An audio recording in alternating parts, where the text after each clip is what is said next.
Hello and welcome to your own personal brand spanking new, bright and shiny, it's all miney video, the very best of Who Wants to Be a Millionaire. Over the next 90 minutes we're going to relive some of the drama and the emotion that has made Who Wants to Be a Millionaire the most successful quiz show the world has ever seen. And there have been a lot of those great moments since we first came on air back in September 1998. Now, after all, it's the TV programme that got strangers talking to each other again. Emptied pubs that didn't have TVs in them, and filled pubs that did. You're going to see people winning fortunes, people losing fortunes, and me losing about 20 years of my life. But before we see some of those highlights, first let's give you an exclusive look behind the scenes. Now, I bet you've often wondered what it takes to make this little programme. Well, now you can find out, as we look at a day in the life of Who Wants to Be a Millionaire. 9 a.m. The contestants begin to arrive for the start of a long but exciting day. First thing is a quick wardrobe check. Friends have to be phoned to make sure they're going to be in if their big moment arrives. Well, one's engaged and the other one's at answering machine, so... Or at least they're going to be in. Hi, Uncle Ian. Hi, can I just tell you the rules for tonight's show? Yeah, it's Jenny Lumley. Keep your phone line free between 7 and 10 p.m. this evening. You mustn't make any outgoing calls and mustn't try to take any incoming calls either. Turn off the TV or radio before you pick up the phone. No, I'll have to ring him a bit later. Also, the first person you'll speak to is Chris Tarrant. Throughout the day, all kinds of odd people arrive at the studio for various reasons. It's briefing time for the contestants. Early afternoon. And the contestants get their first look at the studio. A quick look at the clothes on camera to make sure that nobody looks like a tutti frutti ice cream or a zebra crossing. The contestants then get a chance to try the game, beginning with fastest finger first. I then play a couple of rounds with each contestant so that we can get to know each other a bit before the show. Just before showtime, I'm briefed on the contestants, their stories and their dreams. It's nearly time. The audience arrive. The boys in the computer room stack the questions for the show. A final touch-up for the contestants. 7:15 into the arena. 7:30 and here we go.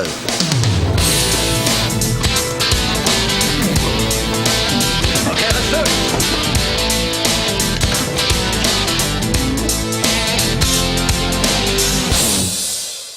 This show of ours does seem to have given rise to a whole new crop of catchphrases all over the country. Kids and adults alike are saying things like, "Is that your final answer? Can I phone a friend?" and "Will you take us to Disneyland if you win, Daddy?" The one that rings truest with me, though, is the one I feel compelled to say whenever a contestant is struggling on a particular question.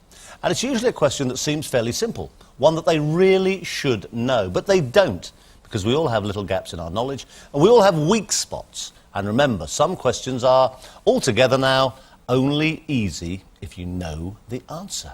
Now, you might not believe this, but in spite of that last lot, when we reach show 200, we are giving away well in excess of £20 million. Imagine that. It's enough money to pay Manchester United's wages bill for nearly a whole fortnight.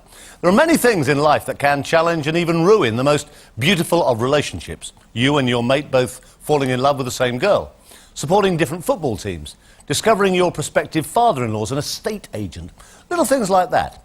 Now, at Who Wants to Be a Millionaire, we came up with a new one that puts a strain on the strongest of relationships. It's called Phone a Friend. Now, for some reason, we always seem to get a lot more men than women on this show, and opinions divided on why this is. Are men better at general knowledge? Are they keener to push themselves forward, more competitive, or what? When I asked one woman in the audience during a commercial break one night why she thought we didn't have as many women on, she very wittily replied, "It's because you don't want to give away any money." It's not true, but very funny answer, if you're female. Without a doubt, women have given us many of our very best moments. And I think I've worked out why that is. It's because they're far more expressive, they aren't afraid to show their emotions, they're less self-conscious, they're less inhibited. That's right, they're as mad as hatters. Now, it's not just here in the UK that Who Wants to Be a Millionaire has been such a huge success. Millionaire mania has conquered the world. It's been shown in over 100 countries. Although the format, the set and the music are exactly the same, each country might add its own little refinement. For instance, in Italy, the show's called Who Wants to Be a Multi-Millionaire? In Monte Carlo, it's Who Cares, We're Already Millionaires? And in Kazakhstan, it's What the Hell is a Millionaire Anyway? But wherever it appears in the world, you can be sure that people love this great British export. Of course, it would be great to win $1 million, but that's not the main reason most people come on to Who Wants to Be a Millionaire. They wouldn't say no to $1 million, of course. But what most contestants are hoping for is money that could really make a big difference. £1,000 has given people the chance to take their family abroad for the very first time. £4,000 has cleared the debts of someone who's been living in the shadow of them for years. We've even had people who've come onto the show unemployed and left it 20 minutes later retired.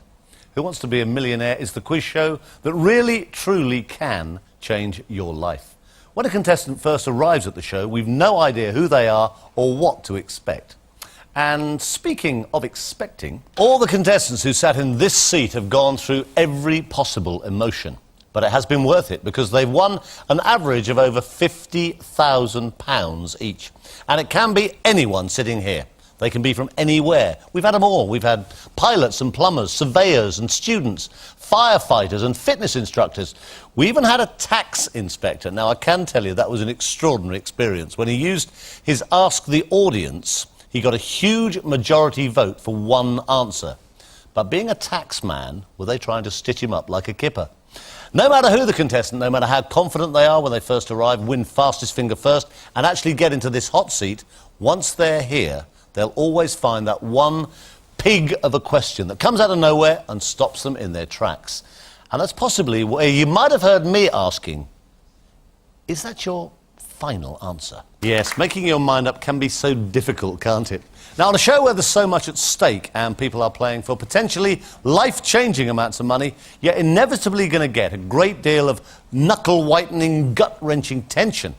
And what better way to relieve it than a laugh? Now, we all like laughing at that small percentage of the audience who think something completely daft like Alfred the Great was a chimney sweep or an escargot is a unit of currency in Portugal. But best of all is when the contestants laugh all the way to the bank. Now, they say that one of the secrets to a good marriage is to trust each other, to share your thoughts, your fears and your doubts. Here's another one. Think very, very, very carefully about coming onto one of our Who Wants to Be a Millionaire couple shows. We started doing these at Christmas 2000, and whether any of our couples were still together for Christmas 2001 is really anybody's guess. If you think coming on the show on your own is stressful, try coming on with your other half and disagreeing on a £250,000 question. Couples who play together stay together, they say. Yes. Or then again, no. Maybe. Sometimes. Coming on Who Wants to Be a Millionaire puts that theory to the ultimate test. Over 3 years of doing Who Wants to Be a Millionaire, I have gone through every emotion known to man. I've had palpitations as contestants somehow got to just £500, miraculously in a couple of cases. I've agonised as they struggled to get the £32,000 question right, and I've rejoiced when they got $1 million. And when it's all said and done, this show is all about making someone a millionaire. And if you'd like to join that elite, let me give you a few tips to help you get there. Study hard. Remember every fact you've ever learnt. Keep your cool and sit in this seat for fastest finger first, seat number 8. It's probably the luckiest seat in Britain. Now, by one of those amazing coincidences that seem to crop up all the time on this show, our first 2 millionaires, Judith Keppel and David Edwards, both sprang from here after they'd won fastest finger first. And 20 minutes of fantastic television later, they left the hot seat each with a cheque for £1 million. Now, we shared some great moments in the past, and I know there are more, many, many more to come, because this is the show that has it all. Excitement, tension, drama and emotion. And maybe that's why it's the biggest quiz show on the planet. Oh, and it also makes people millionaires. Thanks for watching, and I'll see you on the next show. Bye-bye.